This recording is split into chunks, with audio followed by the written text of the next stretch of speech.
There's more to what's happening at the Vatican than official statements suggest. Pope Francis, at 88, is said to be dealing with pneumonia and kidney issues, but information suggests a more serious situation. While the Vatican assures everyone that things are in order, the reality within those walls may soon reshape the Catholic Church's history.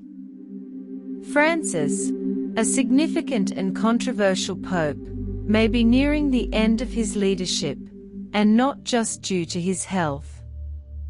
A power struggle is underway, a quiet conflict between those who want his succession to proceed as they intend, not as he might prefer. This situation hints at a major historical shift. If you believe Francis' fate depends solely on his health, you're mistaken. The Vatican holds secrets, including conspiracies, influence games, and hidden agendas.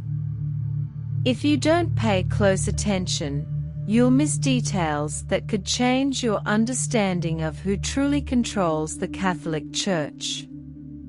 Recently, Francis has been delegating important decisions to other Vatican figures. This could be due to his declining health, or a strategy to prepare for his eventual resignation. But what if he has no choice, and his departure has been planned for some time? Historical precedent shows that popes rarely leave office without careful planning. John Paul I died unexpectedly after a short time as pope.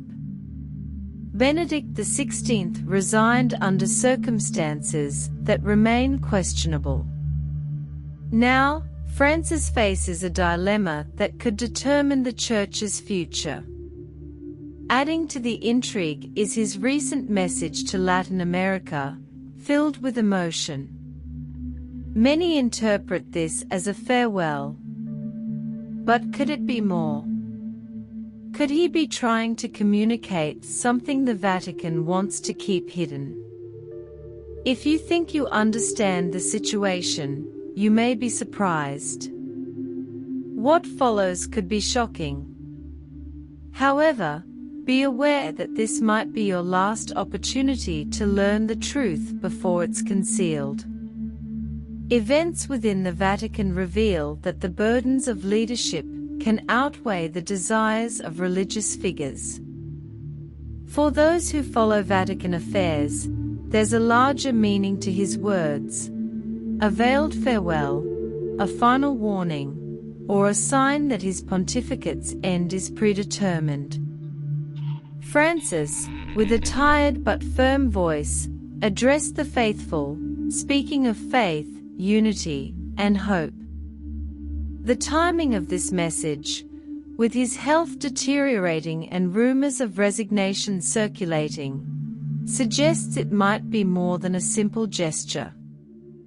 Historically, popes don't formally say goodbye, they fade from view. The Vatican has always treated a pope's final moments with secrecy, concealing their true condition until it's impossible to hide.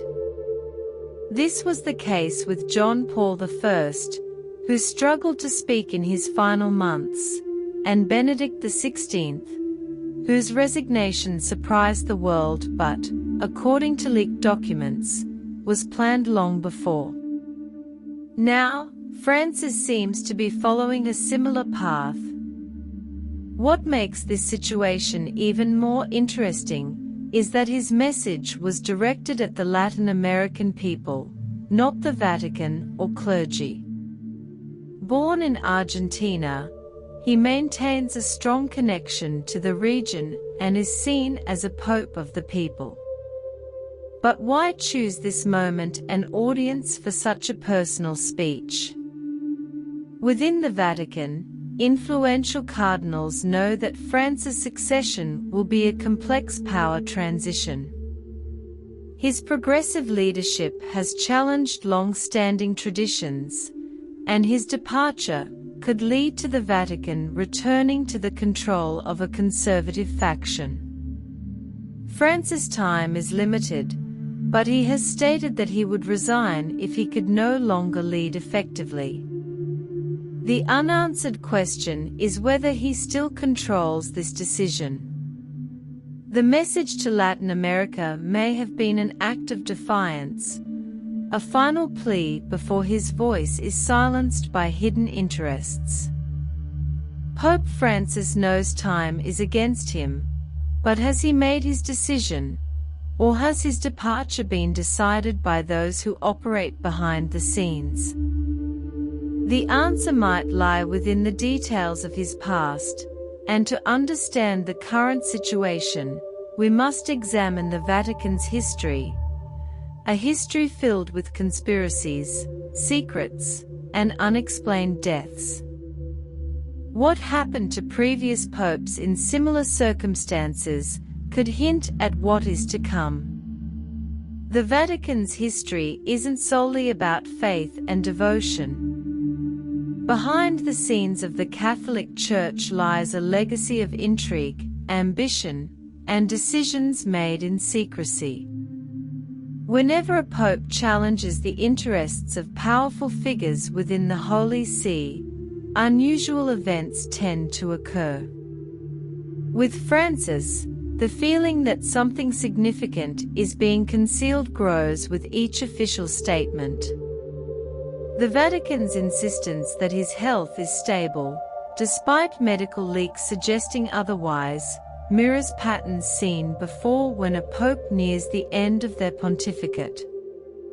The Vatican's corridors become a silent battleground. Throughout church history, this power struggle has resulted in deaths. One notable case is John Paul I, who became Pope in 1978 and died abruptly after 33 days.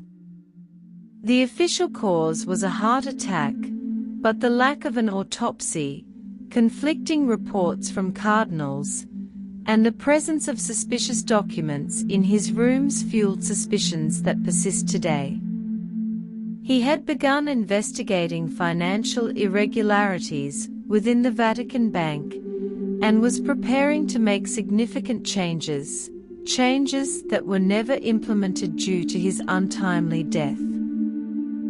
Another significant event was the assassination attempt on John Paul II in 1981. Though attributed to a Turkish gunman, investigations suggested possible connections to internal and external forces that considered him a threat. The attack occurred during a period of growing political influence for the Church, as John Paul II challenged authoritarian regimes and fought internal corruption. Regarding Benedict XVI, doubts abound. Officially, he resigned due to health issues, but his position as the first pope to abdicate in 6 centuries sparked numerous theories. Leaked documents indicate he faced immense internal pressure, particularly after ordering investigations into the Vatican Bank. His departure left behind a turbulent environment where succession was marked by disputes and secret alliances. Now, with Francis, the same pattern seems to be repeating. His efforts to reform the Vatican, challenge the conservative wing, and promote structural changes have placed him in the crosshairs of powerful groups. His health condition makes him particularly vulnerable. Behind the scenes, an invisible struggle is taking place between those who want to preserve Francis's changes and those who want to restore a more closed, controlled, and less transparent church. The question no one wants to answer is whether Francis's condition is solely a health problem, or if we are witnessing another orchestrated succession. History suggests that when a pope becomes inconvenient for the Vatican's hidden interests, their tenure can be abruptly ended through attacks, forced resignations, or unexpected deaths. The Church has demonstrated its ability to remove those who threaten its structures. If Francis is next, his situation is not just about health, it's about power, and what follows could reveal more about the Catholic Church's future. The truth might be found in the signs that have already begun to appear, indicating a critical moment. The Vatican is prepared to maintain its stability at any cost, and Francis might be another chapter in a recurring story, but with a potentially different outcome. The crucial question is, what are the signs that something is about to happen, and can we predict what's coming? What we discover next could be shocking. Nothing in the Vatican happens by chance. Every action, statement, and official decision carries a deeper meaning. When Pope Francis began experiencing more serious health problems, subtle signs began to emerge. The first alert came with the Pope's repeated falls in December 2024. He suffered two concerning falls. The first, less severe, affected his right arm, but the second, an open wound on his chin, raised alarms. Though officially treated as a minor incident, concern within the Vatican intensified. His movements have become increasingly controlled, and in recent months, Francis has appeared less frequently at public events. His fragility is evident, and he relies on a wheelchair. Now, even with assistance, his safety does not appear to be guaranteed. The Vatican avoids releasing images that reveal his true condition. But why, if his condition is not as severe as rumors imply? Why is there an effort to downplay his fragility? Another clear indication that something is unfolding is the shift in how his responsibilities are being allocated. While the Vatican maintains that Francis continues to perform his duties as usual, in practice, he has increasingly delegated decisions to key figures within the Church. This could simply reflect his declining health, or it might signal that a transition has already begun, quietly and strategically, without drawing attention. However, there is an even more significant detail. In August 2023, Francis made an unexpected visit to the tomb of Celestine V, the first pope in history to abdicate. At the time, this visit was interpreted as a mere tribute, but now many are starting to see it as a sign of what may lie ahead. After all, Celestine resigned under intense pressure and died shortly after under suspicious circumstances. If Francis truly intends to step down, has he already made this decision, or is the Vatican simply waiting for the right moment to announce it? The question of papal succession has been a topic of discussion for some time. Throughout his pontificate, Francis has appointed cardinals who align with his progressive vision, aiming to ensure his influence endures even after his departure.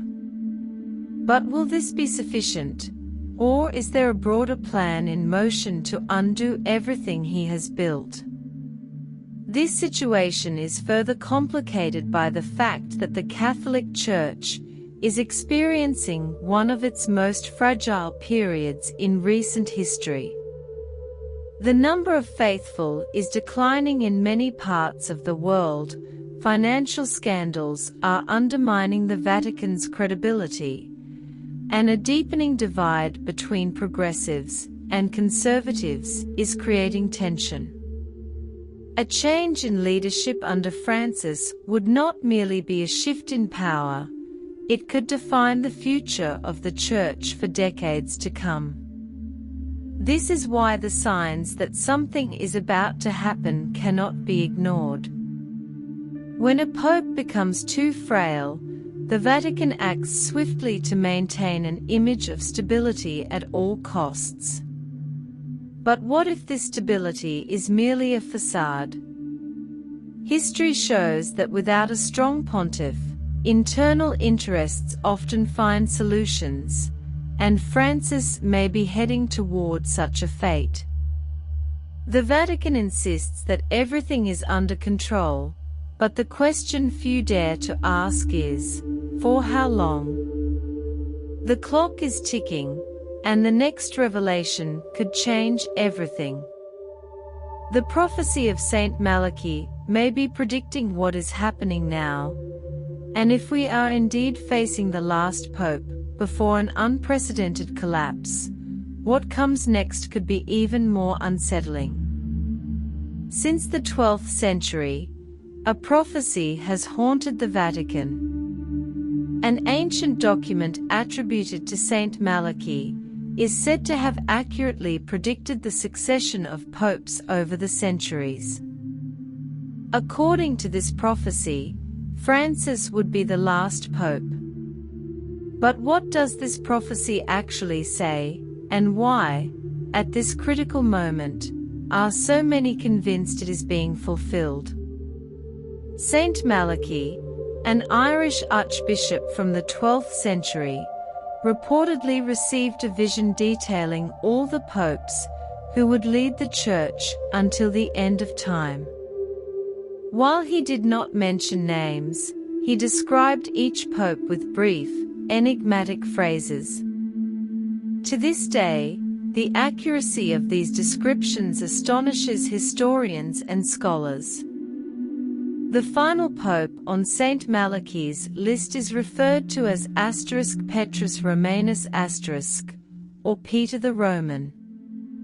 According to the prophecy, this pope would lead the Church during a time of great tribulation, and his pontificate would end with the destruction of Rome and the collapse of the Church, as we know it. What makes this particularly unsettling is that Francis fits this profile remarkably well. He is the first pope to choose the name Francis, breaking from the tradition of selecting names of his predecessors. Additionally, while his birth name is Jorge Bergoglio, his role as the Bishop of Rome ties him directly to the title of Peter the Roman. Since becoming pope, Francis has challenged long-standing dogmas, clashed with the conservative wing, and pushed for structural changes that have unsettled powerful figures within the Church. Now, with his health in decline and the possibility of resignation or death, the prophecy of Saint Malachi seems to gain even more weight. But are we truly witnessing the end of the Church, as we know it? Some experts suggest that the destruction mentioned in the prophecy may not be literal. Instead, it could signify an irreversible transformation, a shift that would alter the structure of the Vatican forever. If Francis is indeed the last pope before this great change, what does it mean for the future of the Catholic Church? There are signs that Francis himself may be aware of this possibility. His recent speeches have taken on a more somber tone, reflecting on themes of time, fragility, and what he refers to as new paths for the Church. While he does not explicitly mention resignation, his words suggest that a significant change is on the horizon for the Vatican. Speculation of this nature is often met with skepticism, as controlling the narrative has always been a priority for the Vatican. Discussions of prophecies or conspiracies are typically dismissed as disinformation.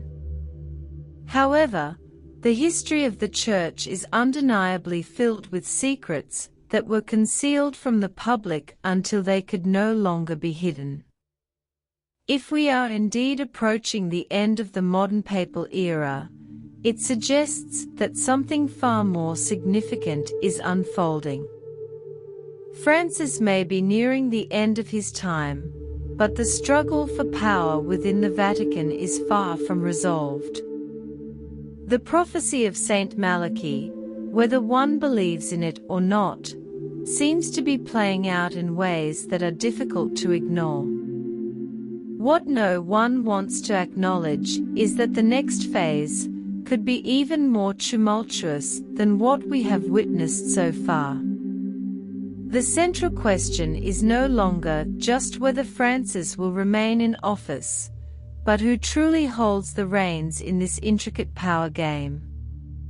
This is where the story takes a darker turn. The Vatican has always been a battleground for competing forces, many of which operate far from public view. What comes next could reveal even more about the inner workings of this ancient institution. The Vatican is not merely a spiritual center, it is a political and financial powerhouse, influencing governments, shaping global geopolitics, and managing vast resources. Like any power structure, it is rife with hidden agendas, silent conflicts, and battles fought in the shadows. Papal succession has never been a peaceful process. Historically, it has been marked by alliances, betrayals, and decisions made long before they are publicly announced. With Francis' health declining rapidly, the behind-the-scenes maneuvering within the Vatican has intensified. What many fail to realize is that the Pope does not govern alone. A powerful elite within the Church, including influential bishops and members of the Roman Curia, wields significant authority. These figures often make critical decisions that shape the direction of the Vatican, often without public knowledge. It is these forces that are now shaping the future of the Catholic Church, and possibly the fate of Francis himself. Since becoming Pope, Francis has sought to challenge this elite by promoting reforms aimed at decentralizing decision-making and modernizing the Church's administration. To his supporters, he is a reformer who has worked to bring an ancient institution into the modern era. To his detractors, however, he is a risk, a pope who has pushed too far and must be replaced as soon as possible. This tension has become increasingly evident in recent years. Francis introduced the document *Evangelii Gaudium*, which, in theory, decentralizes church administration by granting more autonomy to dioceses and reducing the influence of the Roman Curia. While this was framed as a move toward democratization, Francis also appointed cardinals aligned with his vision to ensure his legacy would endure. This has prompted his opponents within the Vatican to mobilize. Ultra-conservative factions have been working behind the scenes to position a successor who could reverse Francis' reforms and restore the Church's centralized authority. Many believe this process is already underway and that Francis, weakened and with diminished capacity to govern, no longer has full control over the decisions being made. An even more intriguing development is the recent emergence of rumors that certain members of the Church are acting as though Francis' departure is imminent. Discussions about succession, which would typically only occur after a pope's death or resignation, are already taking place. This suggests that some within the Vatican believe, or know, that Francis' time is running out. The Vatican has always been adept at concealing its secrets and controlling the flow of information. But this time, the signs are too conspicuous to ignore.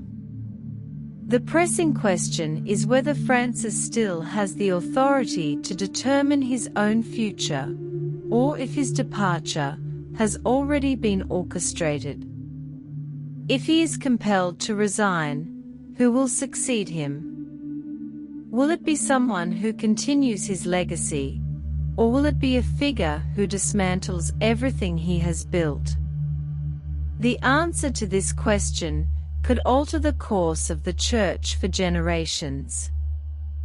To understand what might happen next, it is worth revisiting an event that continues to cast a shadow over the Vatican: the resignation of Benedict XVI.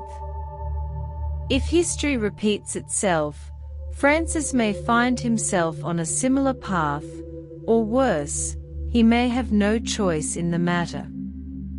What truly led to Benedict's resignation, and why might it happen again?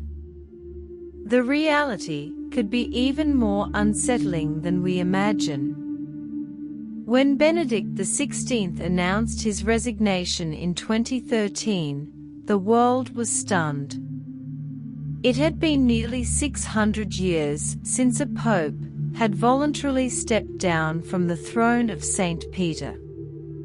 Officially, the decision was attributed to his declining health, but for many, this explanation only scratched the surface.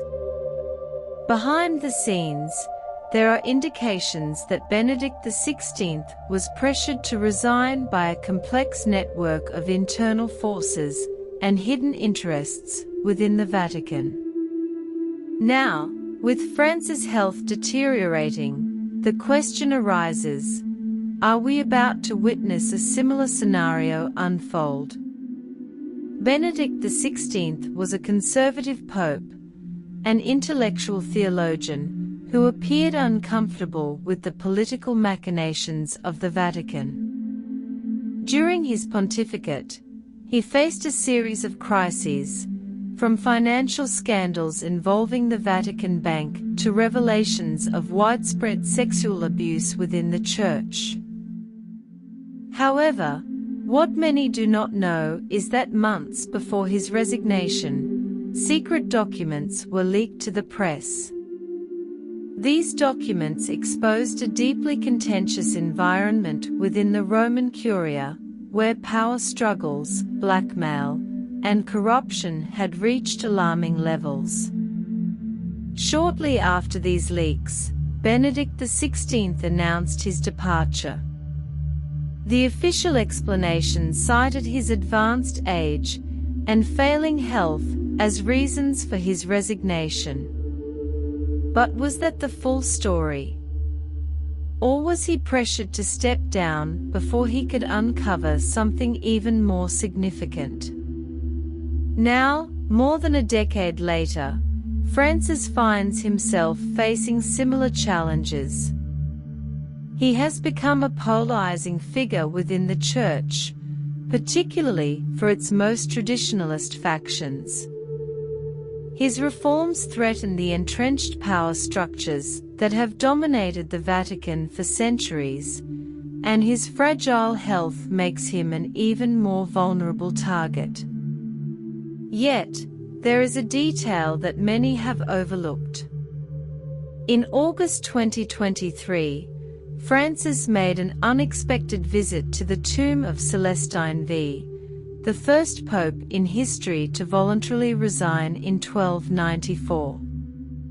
Celestine V was pressured to step down by forces within the Church, who sought a more compliant leader. After his resignation, he was imprisoned and died under suspicious circumstances. Why did Francis visit this tomb? Was it a subtle message that he, too, was considering a similar path, whether by choice or by force? The possibility of Francis' resignation is becoming increasingly plausible. However, there is a crucial difference between his situation and that of Benedict XVI. While Benedict's departure paved the way for a more progressive pope, Francis risks being replaced by someone who could undo his reforms. This is the greatest fear of his allies within the Vatican. If Francis is compelled to step down, his successor could represent a significant setback for the Catholic Church, potentially restoring the dominance of the conservative wing and reversing the changes Francis has championed.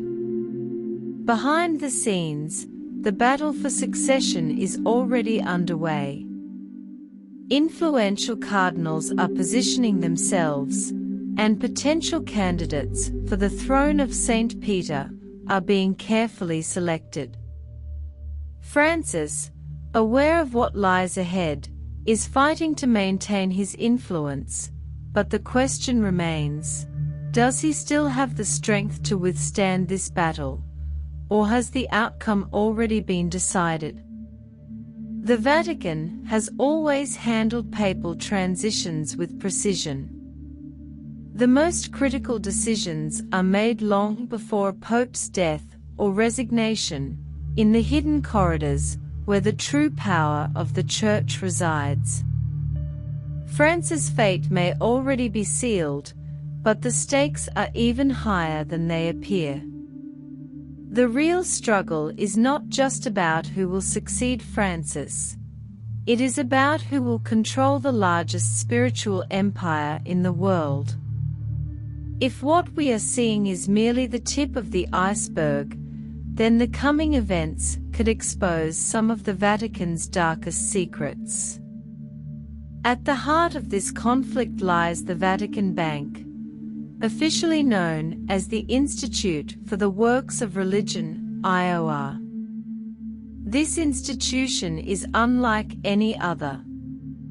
It operates as the financial nerve center of the Church, managing billions of dollars annually, handling donations, investments, and maintaining a level of secrecy that few organizations can rival. Yet, the Vatican Bank's history is marred by scandals, corruption, and even allegations of suspicious deaths. When Francis became Pope in 2013, he recognized the need for reform within the Vatican Bank. He made it one of his primary targets, aiming to bring transparency and accountability to an institution long shrouded in mystery. But his efforts have faced fierce resistance from those who benefit from the status quo. The battle over the Vatican Bank is not just about finances. It is about power, control, and the future direction of the Catholic Church. As Francis' health declines, the question of who will control this powerful institution becomes even more pressing.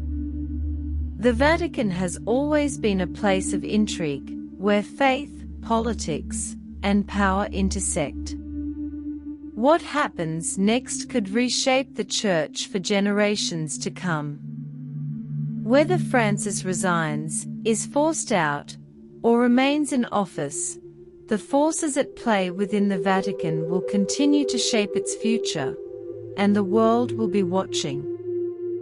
When Francis assumed the papacy in 2013, he made reforming the Vatican Bank, officially known as the Institute for the Works of Religion, IOR, a central focus of his pontificate.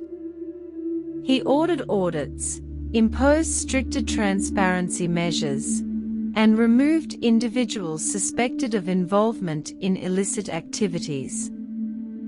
However, by challenging a system that had operated in the shadows for centuries, he made powerful enemies. The Vatican Bank is not just a financial institution, it is a cornerstone of the Church's power structure, and those who control it wield immense influence over the Holy See's operations. Francis' attempts to reform it may have placed him in a precarious position. One of the most notorious cases involving the Vatican Bank occurred in the 1980s with Roberto Calvi, an Italian banker with close ties to the Vatican. Calvi was found hanging under Blackfriars Bridge in London, an incident officially ruled a suicide. However, significant evidence suggested a more sinister explanation. Calvi knew too much about the Vatican's financial secrets, including alleged connections to organized crime and money laundering. His death served as a grim reminder of the dangers faced by those who come too close to exposing the truth about the Vatican's financial operations. History has repeatedly shown that those who challenge the status quo within the Church often pay a high price. The Vatican Bank has always played a crucial role in the Church's internal politics. It is not merely a financial entity, but a tool of power. Whoever controls the bank wields significant influence over the Vatican's secretive operations. By attempting to reform this system, Francis may have inadvertently signed his own political death warrant. In recent years, he has faced intense opposition from within the Vatican. In 2019, he ordered a comprehensive audit of the bank, leading to the dismissal of several employees and the halting of suspicious transactions. This move was a direct challenge to the conservative wing of the Church, which has benefited from the existing system for decades. Following these reforms, Francis' position began to deteriorate rapidly. Was this a coincidence? Or was it the result of behind-the-scenes maneuvering to weaken his authority? The relationship between power and finance within the Vatican is far more complex than most people realize. For centuries, the Church has thrived not only because of its spiritual influence, but also due to its ability to function as a global financial powerhouse. Anyone who disrupts this delicate balance risks becoming a target. Francis has taken on forces within the Church that no other pope has dared to confront. However, his declining health has made him increasingly vulnerable. The question is no longer if he will leave, but when and more importantly, who will succeed him. If the next pope is aligned with the conservative wing, all of Francis' reforms could be reversed within months. The Vatican could return to its traditional model, where secrets are guarded, scandals are suppressed, and the Vatican Bank operates without oversight. This is why the papal succession has become such a critical issue. It is not just about religion, it is about power. Behind the scenes, the battle for succession is already underway. The papal conclave does not begin when a pope dies or resigns. It starts much earlier, in discreet meetings, silent alliances, and calculated strategies within the corridors of power. As soon as Francis showed signs of fragility, the race for the throne of St. Peter began. The central question is, who will be the next pope? There are two possibilities, each of which will define the future of the Church for centuries to come. The first possibility is the election of a successor aligned with Francis' legacy, a pope who will continue his reforms and uphold the progressive vision he has tried to instill in the Vatican. Such a leader could make the Church more inclusive, open to dialogue with the modern world, and responsive to contemporary challenges. However, this approach would likely deepen internal divisions, as it faces strong resistance from the traditionalist wing. The second possibility, and the one most feared by Francis' allies, is the election of a conservative pope determined to reverse his reforms. Such a leader could restore the traditional power structure of the Roman Curia, reinstate doctrinal rigidity, and distance the Church from the changes Francis has championed. This scenario would represent a significant setback for the progressive agenda and could undo much of what Francis has accomplished. There is an even more troubling detail. Francis himself may already know who his successor will be. In recent years, he has appointed dozens of cardinals aligned with his vision, aiming to ensure that the next conclave would favor a progressive candidate. However, history shows that the election of a pope does not always follow the plans of his predecessor. The cardinals often form alliances behind the scenes, and the outcome can be unpredictable. As the Vatican prepares for the inevitable transition, the stakes could not be higher. The next pope will not only shape the future of the Catholic Church, but also determine whether Francis' reforms will endure or be dismantled. The battle for the throne of St. Peter is not just a spiritual contest, it is a struggle for the soul of the Church itself. And in the shadows of the Vatican, the invisible forces that have shaped its history for centuries are already at work. What comes next could reveal the truth about one of the most secretive and consequential processes in the world, the papal succession. The Roman Curia, a centuries-old institution within the Vatican, has long been one of the most influential forces in shaping the direction of the Catholic Church. For generations, this elite group has controlled the inner workings of the Vatican, ensuring that papal succession aligns with its interests. Now, as Pope Francis' health declines and his pontificate nears its potential end, the Curia may be working behind the scenes to prevent his progressive vision from outlasting him. But there is an even more intriguing question. If Francis knows that his succession is out of his hands, will he attempt to act before it's too late? Could he defy tradition and directly influence the choice of his successor? Officially, a pope cannot dictate who will follow him.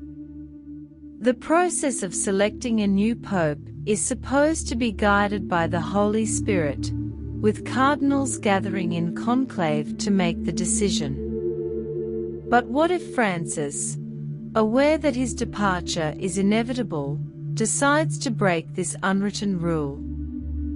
What if he makes a final, unprecedented move to ensure that his vision for the Church does not vanish with him? This possibility could change everything. History has shown that the most critical decisions within the Vatican are rarely made in the open.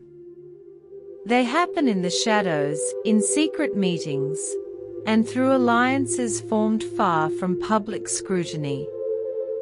Right now, a group of cardinals is already shaping the future of the Catholic Church. Francis remains in power, but for how long? And when he leaves, will the Church continue on its path of reform, or will it be pulled back into the past? This moment represents one of the most significant turning points in the recent history of the Vatican. But there is a question that remains unanswered. Will Francis be able to choose when to leave? Or has his departure already been decided by those who truly control the Vatican?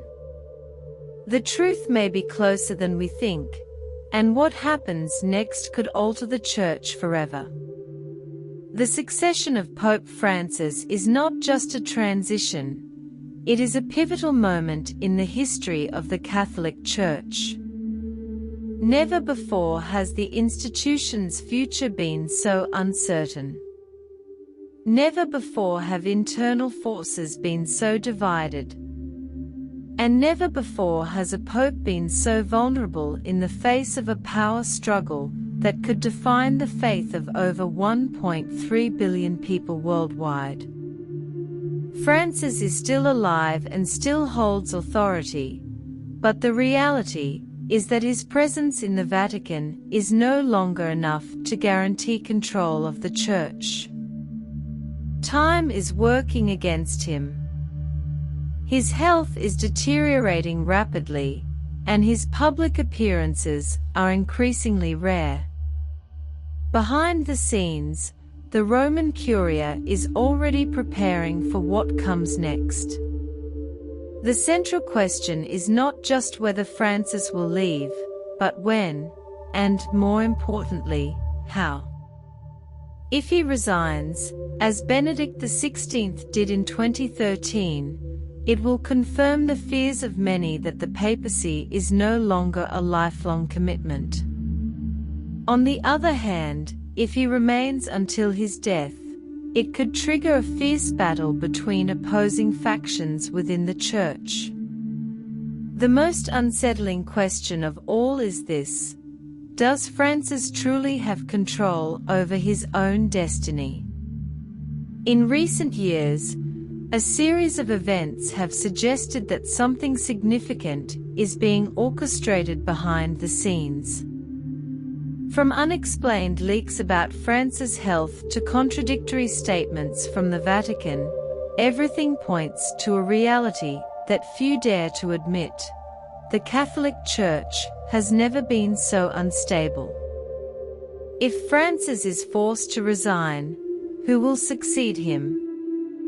Will it be someone strategically chosen to restore tradition and erase his legacy? Or will his influence somehow endure within the Vatican? History teaches us that nothing within the Holy See happens by chance. Every move, every decision, and every statement carries a meaning that is not always immediately clear. Now, we are on the brink of witnessing one of the most consequential moments in the Church's recent history.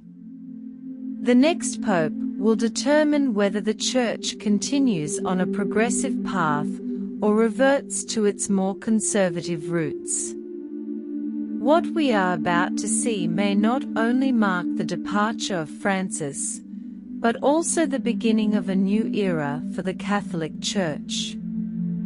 What makes this situation even more unsettling is that, beyond his fragile health, Francis faces powerful enemies within the Vatican. Since his election, he has challenged systems that no other pope dared to touch. He has reformed the Vatican Bank, confronted internal corruption, challenged traditionalist factions, and decentralized power. The question is whether he will be able to complete his mission before time runs out, or whether his adversaries will succeed in stopping him. If history has taught us anything, it is that popes who interfere with the Vatican's deepest interests often do not leave the scene without consequences. Francis has survived this far, but is he prepared for what comes next? One thing is certain: what is about to happen could change the Catholic Church forever. The question that lingers is whether Pope Francis will be able to resist the forces arrayed against him, or whether his departure has already been decided in the hidden corridors of power. The answer may be closer than we think, and when it is revealed, the world will be watching.